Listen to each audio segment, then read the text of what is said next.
on. It's Casual Friday. Kiana Sage here for Being in Sync 366 video series.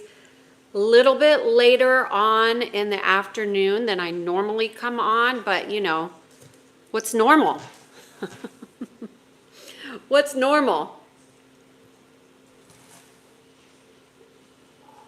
I'm just gonna wait 5 minutes to see who joins us today. I just ate one of the best bagels that's ever been made. South African boy, Zoya, this one's for you. Girl, you don't ask for a little topic. So good to see you. Thank you both for being here. This topic is so huge, Zoya. So it's gonna be a multi-part, and I don't know even how many parts this is going to be. We're talking about the fear matrix today. So let me just introduce myself. For those of you who don't know, I'm Kiana Sage from Being in Sync 366 video series. This is a video series that I do every day for this year. 366 days of alignment to the natural laws, talking about the natural laws, physical, mental, emotional, and spiritual. This is how we all align, is through patterns. Patterns create matrices. So today we're talking about this matrix of fear. And as we become more aware, we can become more untethered, more free, more in alignment with our heart. It is Casual Friday. I am so happy to be here with you all. Zoya, I've been thinking about your request of this video, and I want to know specifically, since you're here first, if you would be willing to say what aspect of fear you're looking at getting some guidance on. My thought was that we could talk about the fear matrix in general, and then also talk about where I believe most people are impacted in fear. But, so Zoya, if you could please share, and then, you know, at 5 minutes, I'll talk about what I was going to talk about, and then we can talk about, we can weave it, we'll just kind of go with the flow. Oh shoot, you know what? I left my glasses. I'll be right back, y'all. I forgot my glasses to read this fine print. But I do see somebody says I look gorgeous, so thank you.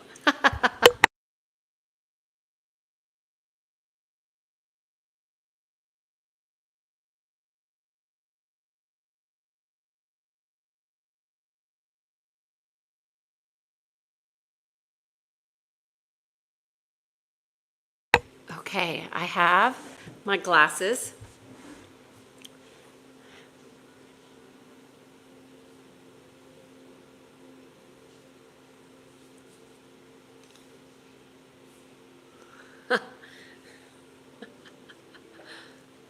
Okay, you all. Zoya, are you there, friend? Looking for you to respond.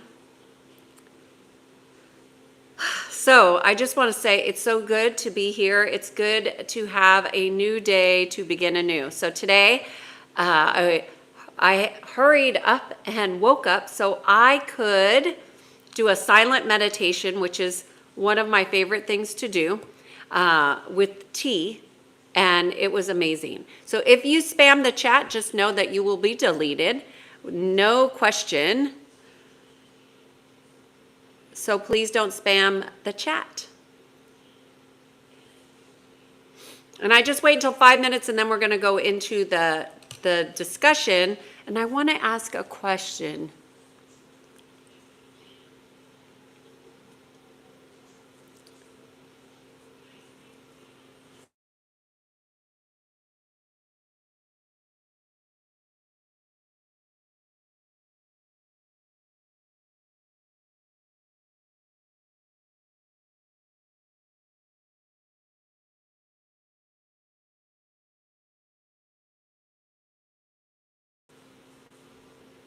Other.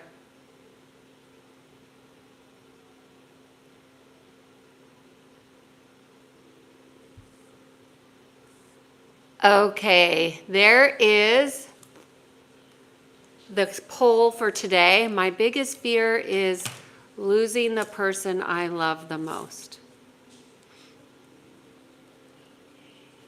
So Zoya, would you say that's losing love or losing the person in physical form and then actually being empty?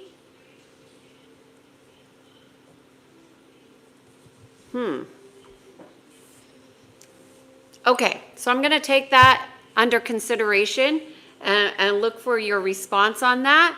I have many thoughts that I'd like to share, but as always, y'all, take what resonates and leave the rest behind. If I say something that you don't agree with it, it's okay. And if you say something I don't agree with it, it's okay. This is a safe place to agree to disagree. We are all here to learn, grow, and evolve as consciousness, and we can't do that alone. So when we dive deep in and we participate in the chat, there are things that are going to bother you. Use those as an invitation to go within. Okay, so I just want to say one other thing. I'm just going to pause.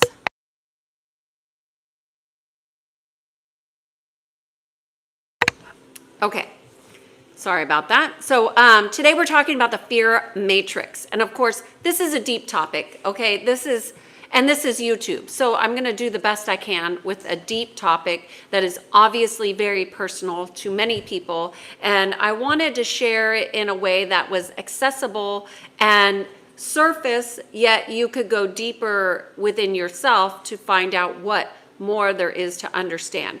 But just like energy, fear is a matrix. So there is nothing that's not of energy. So energy is intertwined, hooked, binded, tethered, locked in, unlocked, leashed, unleashed, however the language is that you feel is most resonant for you, because language, as we know, does not speak to our expression as we would like, which is why there's this thing called light language, because it's another vibrational tone in which we can communicate. But I speak English, and you hopefully are understanding what I'm saying, and we can go from there.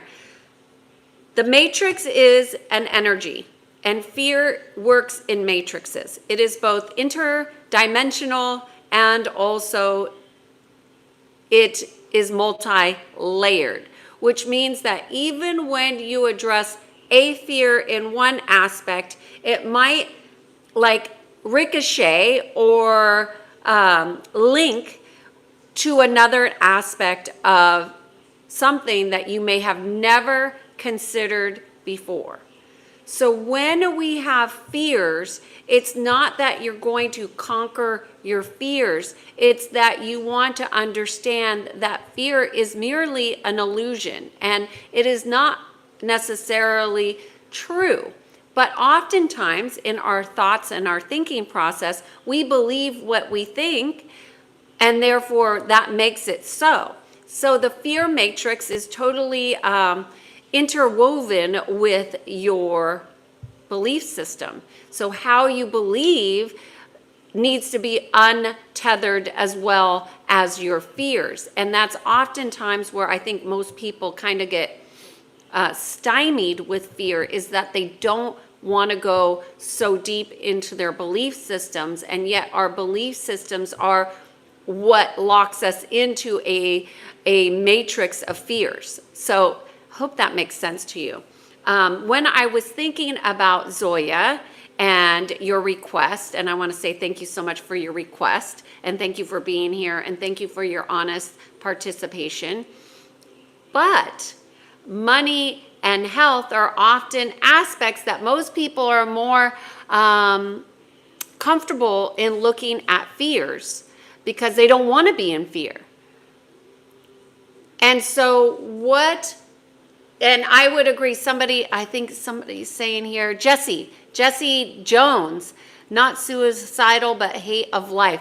Yeah, there is a lot of hate of life energy. There's also a lot of antichrist energy, anti-life energy, anti-love energy. I use the term black heart often, but there are a lot of energies, okay? So when we have fears about not having enough money, not making enough money, not whatever it is about money, and then we have health issues. These are health challenges or fears of dying. A lot of people have fears of dying, but I often wonder if their fear of death, which I've had more than one, I won't say many, I've had more than one, so that's a pattern of people who have a fear of dying. Well, at least they did when they first came to me. They don't have that now. In fact, they're quite fearless. Yet they started with coming to me when they had anxiety about this fear of death. So how much of this anti-life energy are you actually tethered to through your fears? And your fears are attached to your belief systems. So how many of you are willing to challenge these beliefs that you have, whether they're hidden, buried, or concealed, which means it requires you to question, right? I disagree with you, but why is saying if you fear death, then you don't know Jesus. I disagree with you because a lot of people who have fears have a remembering of the Christ energy and yet are not embodied with it because they have been separated through their belief system that has been indoctrinated into their energy field from the day that they were born into this incarnation. So let's just go with losing and feeling like we might be losing health or losing money or losing life. And that is a fear that directly impacts how you live. So if we pretend and suppress this idea of living life fully, that we can't live life fully because of ABC or whatever the reason is, it sucks the life out of you. It's a siphon for your energy. So all fears are siphons for life force, which if you are embodying life force, Christ consciousness, unity consciousness, love frequency, if you have embodied that, you then can shake off, shimmy off from a higher vibration these ideas of these fears. Now, when I say it's multi-layered and multi-dimensional, that means that you don't your understanding and your comprehension of fear changes as you increase and evolve consciously. So your perception of these illusions change, knowing that fear is merely just an illusion. Does that make sense? So I just want to see what you are saying.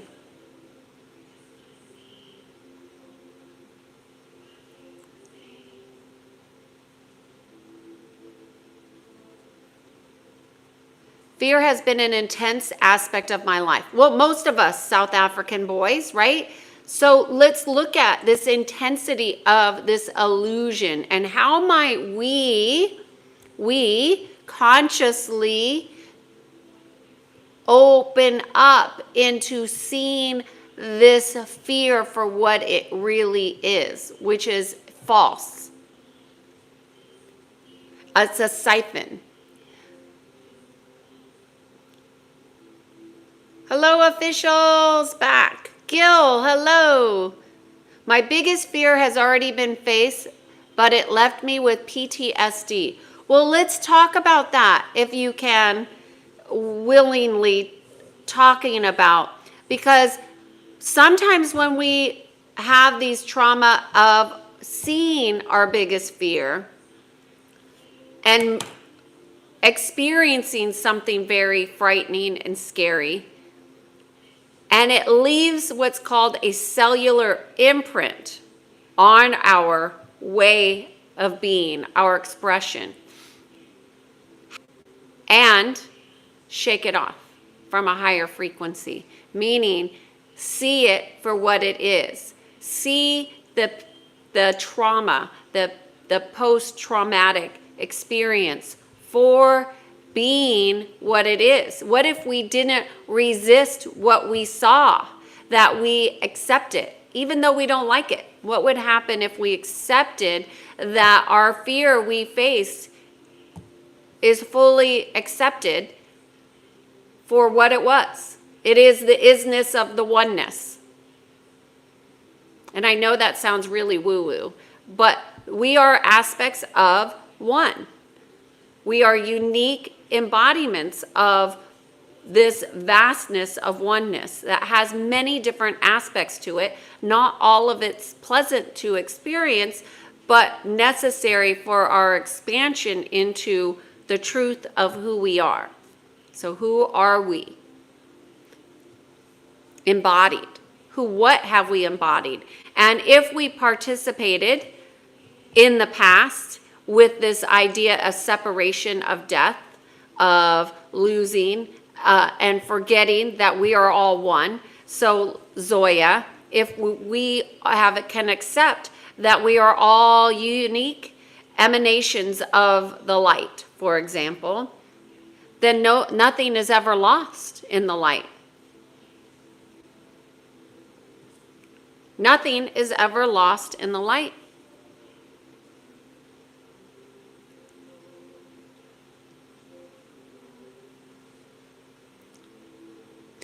When it comes to fear, as a parent, the only part of my life that I have fear of is my babies. That's honest. Well, thank you for being honest. And also, perhaps, what is it that you could potentially do to accept that your babies have their own soul journey, of which you don't really know or potentially understand, but know that they have their soul journey too, and that they are learning with you as a guide. And life is good, but it depends on your perspective, right? There are some people that don't have a view of life being good.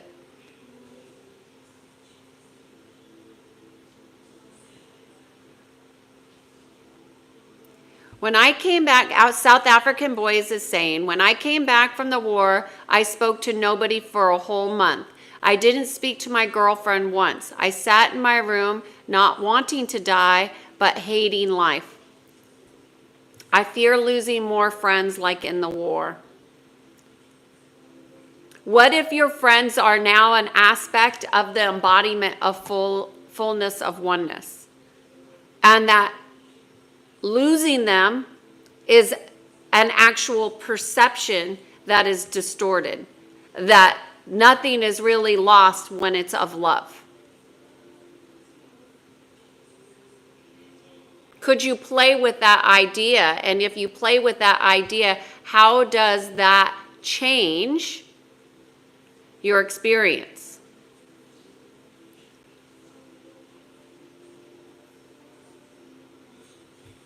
Tane is saying, in high school, I was always have a fear of getting sent to the principal's office. Okay, so I would interpret this as a hierarchy. Somebody has power or authority over you. So what if you are your own authority in relationship to God, in relationship to the light?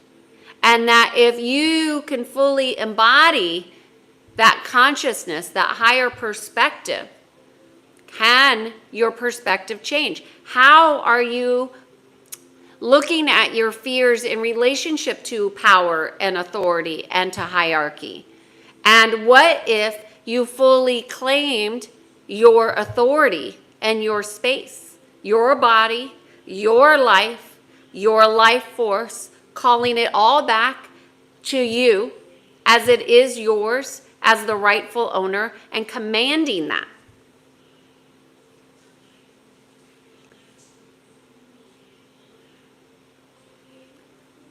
I fear of freedom taken away, Martin says. Martin, what if the fear was actually the thief of your freedom? That you are sovereign, you are free, in alignment with God. And I know that this sounds really crazy to a lot of people, but what if? Like, what are the beliefs that would challenge that? South African boy said, I never knew war was my biggest fear until I experienced it. But what about South African boys, all the wars that happen internally? Can you resolve the internal war? And this goes back to, that great saying, I think it was Gandhi, be the change you want to see, resolve all the inner wars, all the inner violence with love within, and allow that to be the beacon that changes your entire life experience. What if you were able to do that? How would that change your fear? Well, it would make it go away, right? Because you don't have to fear war unless you have that internal violence within. Resolve that violence within and change the reality. Because we all have a connection to the collective consciousness. And that fear is pulsating in the collective. I mean, that's the polarity. And then you have the universal laws of polarity, right? And so we need to merge, meld, balance the polarities, as one of my friends would say, balance. Zoya's asking, can fear be completely overcome, or is it an essential part of the human existence? I do believe that fear is a tool that has been used against humanity. And it's a tool that has been mired with programming that a lot of humanity is not consciously aware of. So if you're not aware that you've been programmed with fear, how do you know to address the fear? There's that aspect. And then also there's this aspect of, if you knew your true power, would you believe it? Would you trust it? Or are there programs happening in your field at layers of your existence that need to be addressed through your embodiment? I told you this topic was deep, right? Fear is so huge. Zigzag says, I do not fear nothing except God. And why would you even have a fear of God? That's anti-Christ energy, that fear of God. You don't need to fear God. God is love. Love is God. God is all. Love is all. Why would there be fear anywhere in that? Hello, Alex. South African boys saying we were only 17, right? Children, young men sent into a war to work and abide by an authority outside of yourself. You are here for great things, South African boys. And I don't want to say I'm sorry for your experience, but I am touched by the magnitude of pain that you carry within.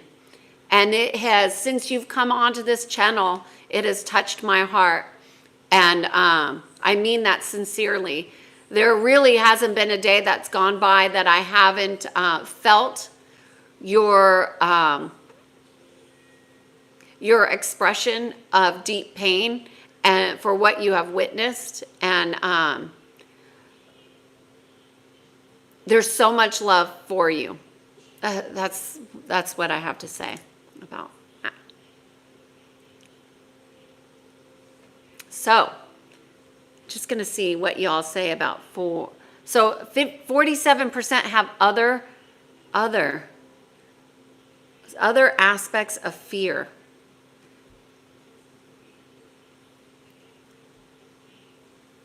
Yes, South African boys, he says, we volunteered thinking we'd be heroes to our country, but instead half of us couldn't come home.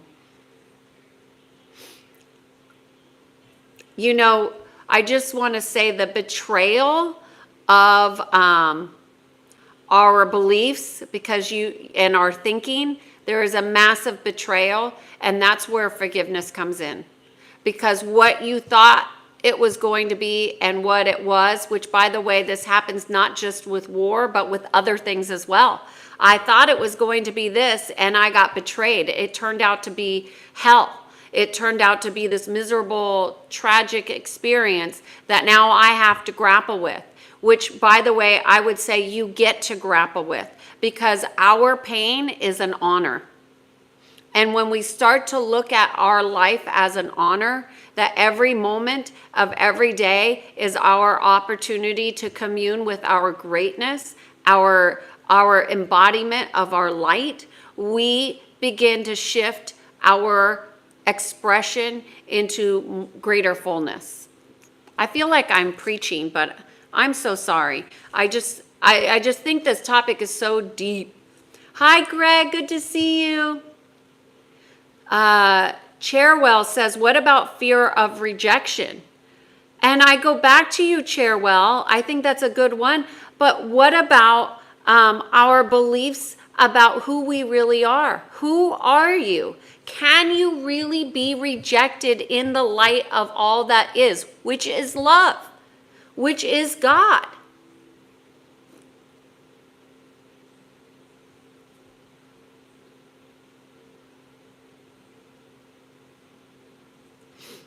South African boys is saying, I still follow God no matter what I faced. I still live with God's love. You are of love. That is my experience, and this is why I offer you all, know who you are through every aspect of your beingness. Who are you? And Greg says, is fear the opposite of love? Well, what do you think, Greg? I think fear is the program. I think it's nothing more than a program and an illusion.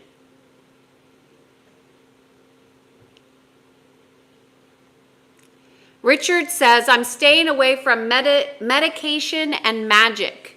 Yeah. Well, there's the magic of life, right? There's a magic of God. I mean, there's miracles. I mean, I don't know. I have been so surprised by how my life is every day. And I think, magic is both, it's the intention. But I'm here with you, Richard. Any medication, I bless it. I bring in the frequency of love to everything as much as I consciously can. And I do the best every day. And I teach my clients to do the same, the best every day. Every day is an opportunity to expand more, learn more, grow more, love more, align more. I mean, we're never fully aligned because we're constantly expanding into the infinite.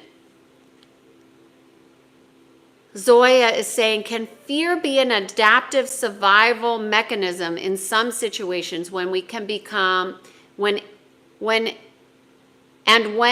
it become detrimental?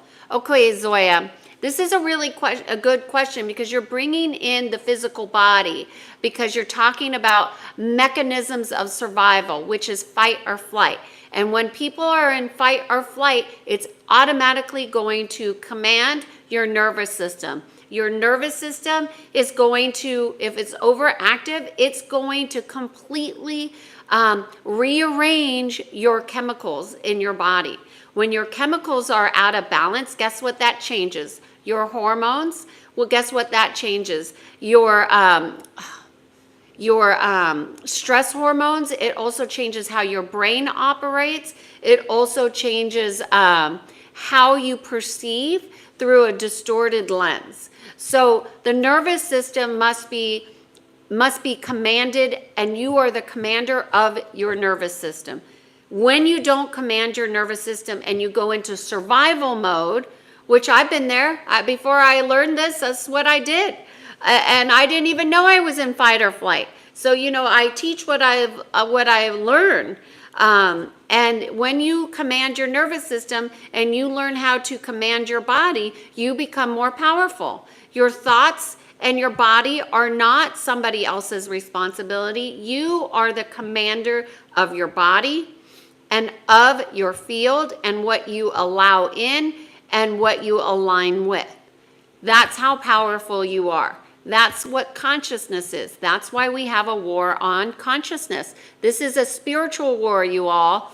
It's not just a physical war like the South African boy is talking about. He was both physical and spiritual. So he got the full impact of what we are all contending with at some level.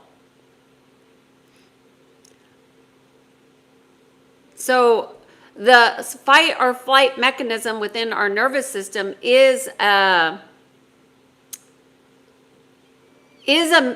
defense mechanism for sure.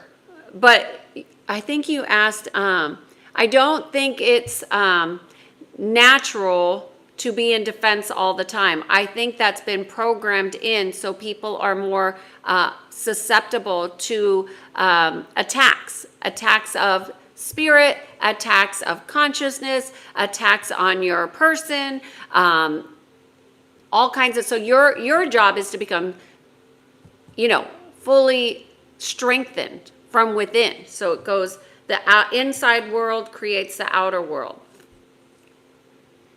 If fear is a natural response to danger, or is it a construct of the mind that keeps us from truly living?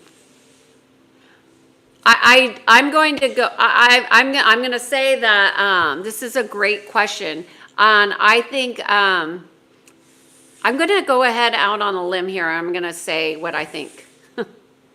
I don't think fear is a natural response. I think it's a common response. I think it's a normal response. I don't think organically or organic blueprint that we were intended to be in a state of fear. I think it's been programmed. I think it's a program just like when you go to school and you read a book and then you integrate that learning. I think we have, as humans, been integrated into this matrix of fear that is inorganic. There I go ahead and say it. I think it's inorganic.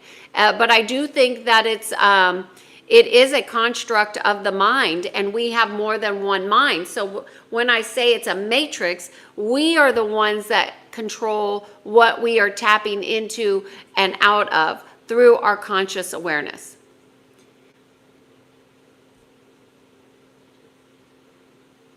Richard is saying, I am afraid of dying. My sister and my mother need me. Interesting. This fear of death, I really think it's a fear of loving fully. I wonder if you've loved your sister and mother fully and completely and fully accepted yourself and them, Richard. Greg is saying, I was scared for all of my life, and I swear I could not love or feel other people love. Wow. But that's all changed, huh, Greg? So, Greg, I would say for somebody that's been in fear for a large portion of their life, there is a renewal, bringing in an almost like going back. And when people die, they often go through, and if you're lucky and you do it spiritually, you'll go through you'll go through a life review. A life review is when you get to go back to experiences and bring love right back into them where there was love that was omitted from your perception. And you basically, this is how you heal in your presence, and you go back and you bring in love to, and in a life review, it's just one vision after another vision after another vision of often very painful experiences, and you stay tethered to your heart, Greg, and you bring in your pure presence in love. And it actually transmutes the whole experience.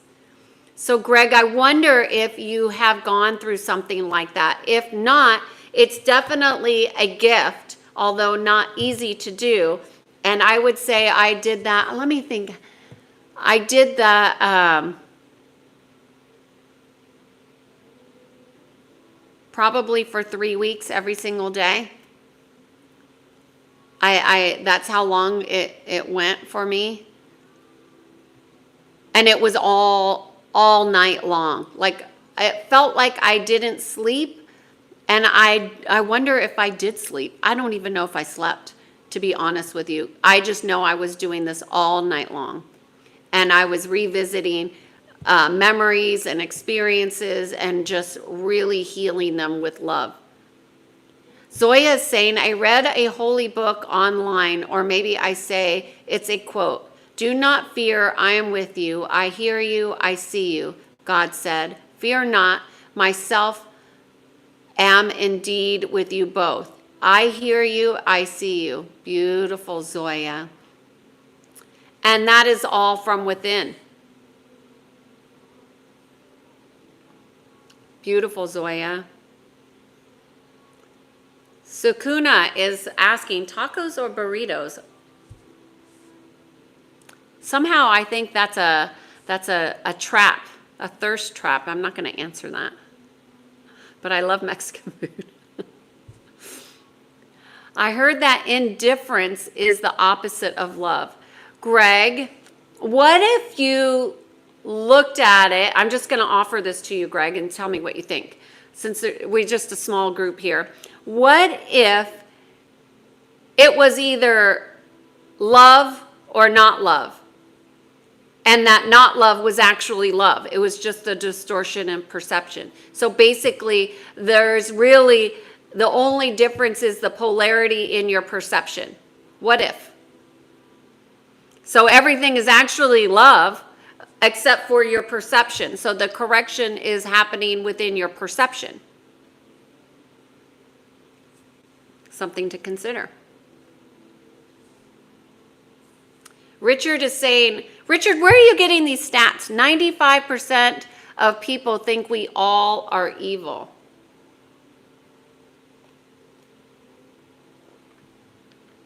Richard, I don't know where you're getting these statistics from, but that would be a very jaded way to move through life, I think. That would definitely make somebody afraid of dying, because then you die with evil in you. Can evil exist when love is abound? I don't think so. Hi, Eric. Good to see you here. Hi, Tammy, Anthony, Zoya. Tammy, it's been a while. It's good to see you. We're talking about the matrix of fear. It's a very deep conversation for sure. Can fear be a tool for personal growth and transformation, or does it usually hinder progress? Fear is a distorted perception, right? It's the omittance of love. So is that a tool for transformation? I think the transformation occurs when you're willing to see the fear isn't what you think it is, or feel it is, or sense it is. It's just an experience. And we are here to have experiences of life. And we don't get to say every single experience that we're going to have. We boldly walk through life to have an experience of life. And I will say, I've been teaching experiential learning for over 30 years, and the experience of life is the best teacher. And most people are not taking time to learn their lessons, we repeat them. So maybe the fear of dying is really the fear of living because we haven't fully been our authentic self for whatever reason.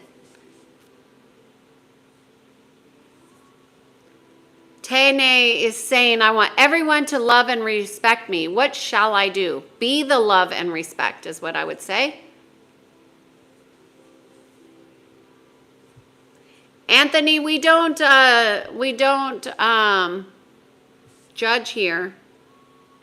Hey, Red Hunter, good to see you. XYZ, hello, hello. For years, feared, Cherwell, sorry if I'm saying this incorrectly. For years, fear drove me to succeed. And now I realize I was exaggerating that fear of failure, letting it hold me back more than it helped. Beautiful. And as I said yesterday in yesterday's live, most people, Cherwell, do not take time to actually define what success is. So they chase this thing they think is success for a lack of doing the due diligence of actually getting clarity about what it is that you're actually chasing and wanting. And is that the right path? Sorry, the sun is coming through. I'm just going to move. Ducking the sun. But that's a beautiful, beautiful awareness. You know, how does fear hold you back? Because it's not what you thought it was, right?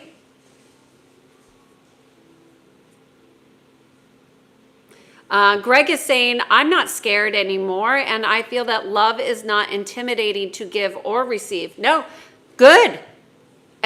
Love more, expand more, love thy neighbor, even your enemy. Why? Because they're all just reflections of you. And are you learning? That doesn't mean you have to be in the presence of everybody. That's not mean that, but you can be the emanation of love and give and receive and expand in love. I love that, Greg.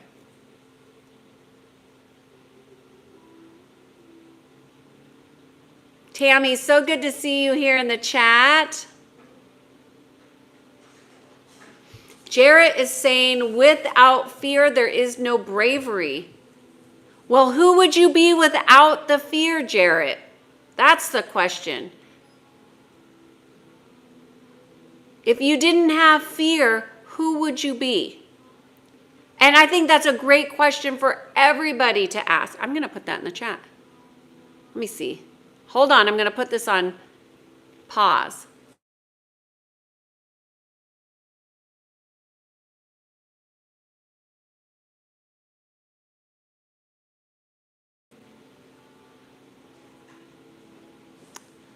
Okay, I just asked another question.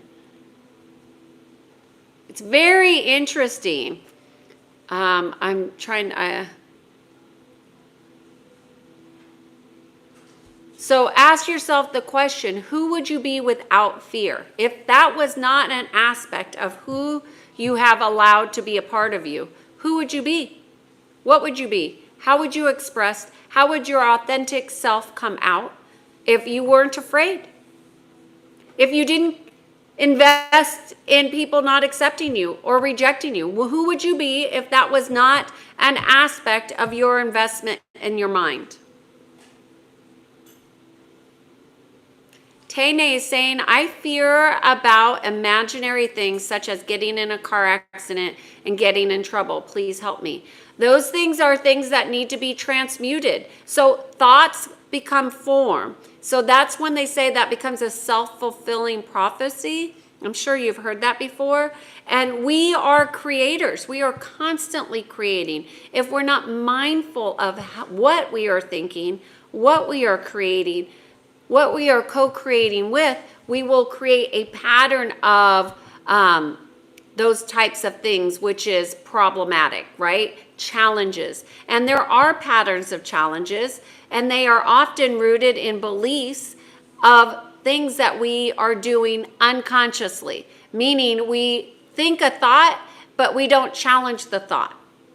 And then that thought becomes a part of who you are, and it becomes part of what you think, and then it becomes a pattern of thinking, and then it gets loops in, and then you see how the fear matrix really evolves.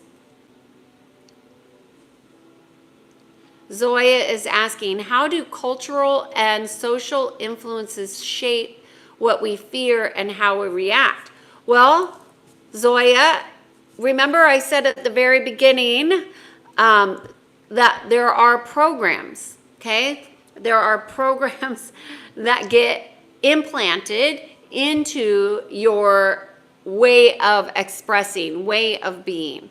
And you become the one that goes into agreement with it or not. So if you are not conscious, right, and you just accept, these things become part of your daily ways of being.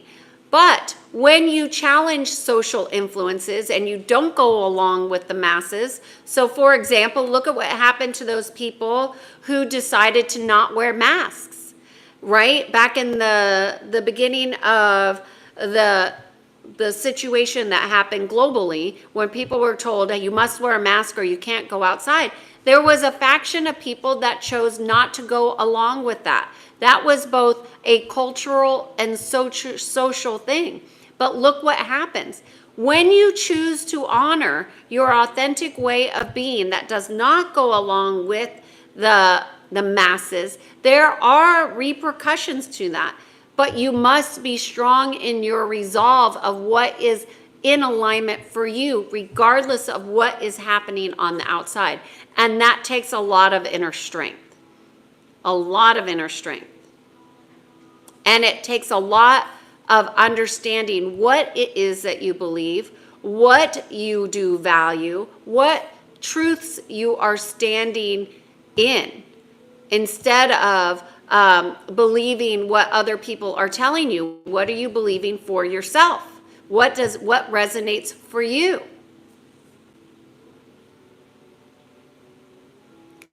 Hello, Raul. He's in India. He's from India, but lives in Dubai. Hello.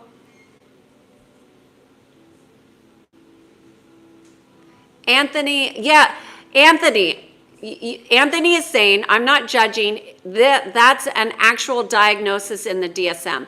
And Anthony, I would challenge you to go look and see who created that DSM. Big Pharma.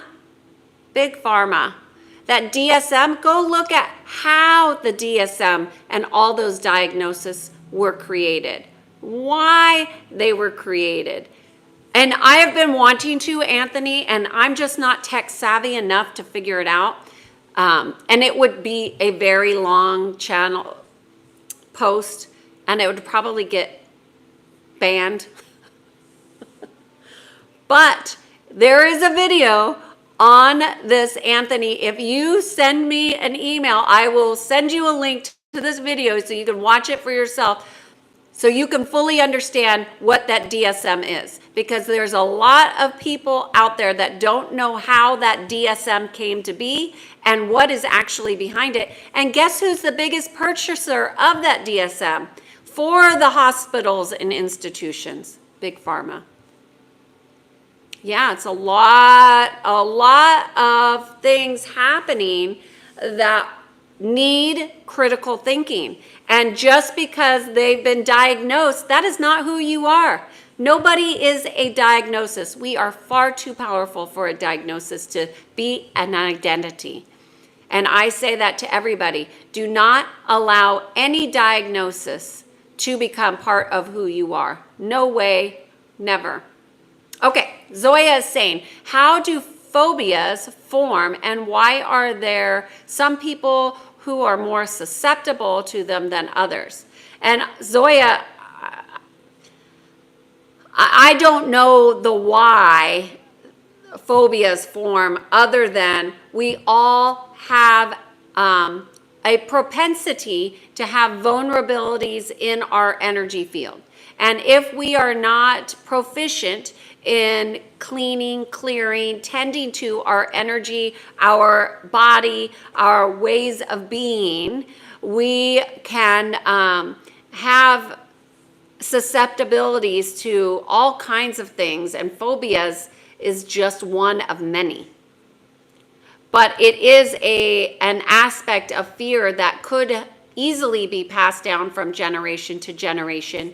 A lot of things that happen within the DNA, from my experience and understanding, is like switches. You know, the DNA is switches. Things get turned on, things get turned off. There's all kinds of things that happen within the DNA that nobody is really proficient in, even the scientists.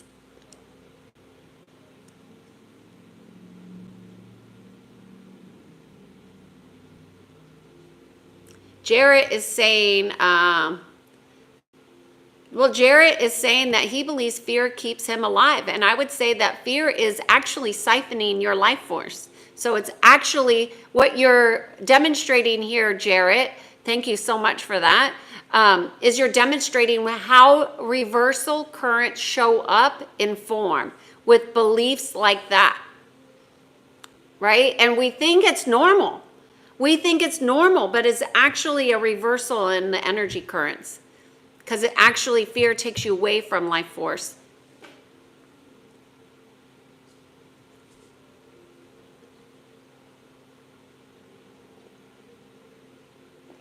Tane is saying, I think I would be God if I did not have fear. And aren't you an emanation, an aspect of God? Are you an aspect of oneness? We all are. In my estimation, we are all aspects of the divine in this physical form, here to be in service in pure devotion to God and to be our best selves as we learn, grow, and evolve in our light. Red Hunter says, I think fear has many forms, right? I agree. And is good and bad. And intelligent. Oh, an ingredient, sorry. An ingredient. You can be in love and still fear, but don't add despair, etc. Red Hunter, very interesting there. Well, obviously good and bad is a perception, right? And it's a judgment, which is in the ego mind, which creates polarity. What do we want to do with polarity? We want to balance it, right? It's not about good and bad. It's all love. And the only distinction of it being love or not being love, being good or not being bad, is our perception. Fear is a shadow. Zoya is saying fear is a shadow that clouds the mind. It holds us back, but reveals areas to grow. Indeed. Facing it builds courage. Without fear, we don't change. It's a catalyst for transformation. It's so deep. But many people fear the shadow. What if the shadow was just a shadow until you brought in your light and your attention and your intention? Because as you bring in intention, it changes the form right in front of you, right? Red Hunter, I would welcome fear and learn to defeat its form. Awesome. I love it. Zoya, let's take a promise to yourself. We will never fear anything. We will defeat our inner fear. We will succeed by heart and soul. Right? Sounds like you have a mantra, Zoya. Tane is saying, I heard a very motivational statement. Worrying does not take away tomorrow's trouble. It takes away today's peace, right? And it's the mind. It's the undisciplined mind. It's the worry. And that's why we need to start to challenge our belief system, our thoughts, our thinking. And if we don't, then it becomes parasitic. It becomes part of our field, and we don't want that.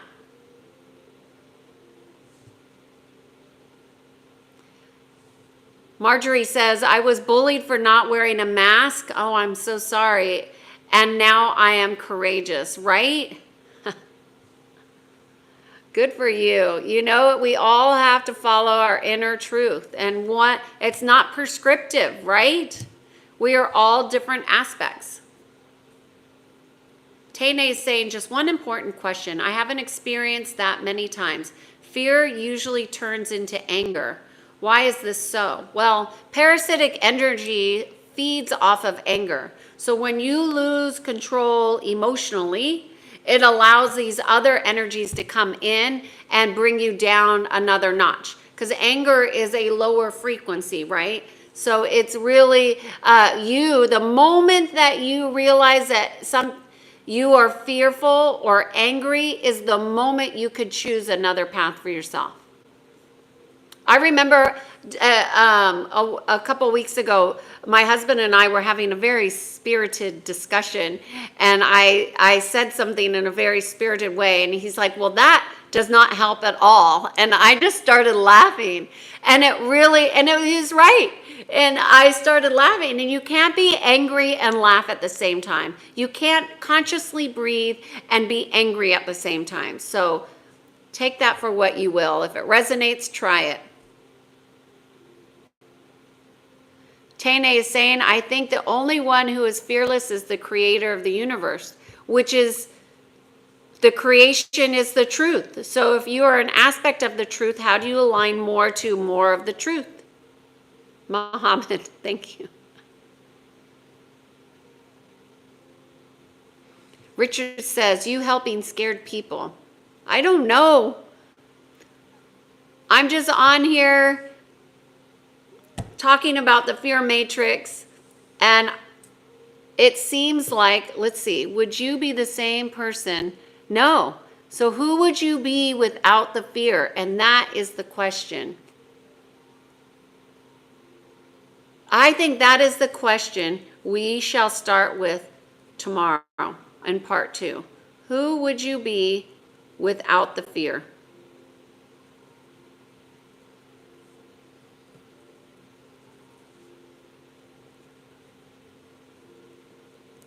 Because it is a matrix.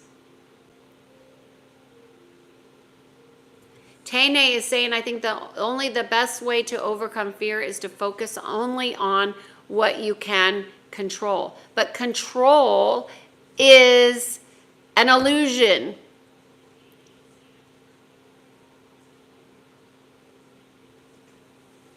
Forever life, the spirit never dies. A spirit. Beautiful. Cheez-Its. All right, you all. I am Kiana Sage. I guide people to peace. I do this live video series. I've been doing it every day for this year. This is the Being in Sync 366 video series. I am Kiana Sage, and I like to talk about the natural laws, physical, mental, emotional, and spiritual alignment. Tomorrow, we will be talking another aspect of fear. For this series, it'll be somewhere between 12 and 3 p.m. Pacific Standard Time. If you're new here, please put your notifications on. And I'm just looking to see. Thank you for helping us. Tane, thank you. Thank you for being here. Greetings, Sophia. Sorry we missed you. So good to see you, Zoya. Thank you for your topic. So tomorrow we're going to pick up with part 2. Who would you be without fear? All right. See you tomorrow, all. Have a great day. Lots of love.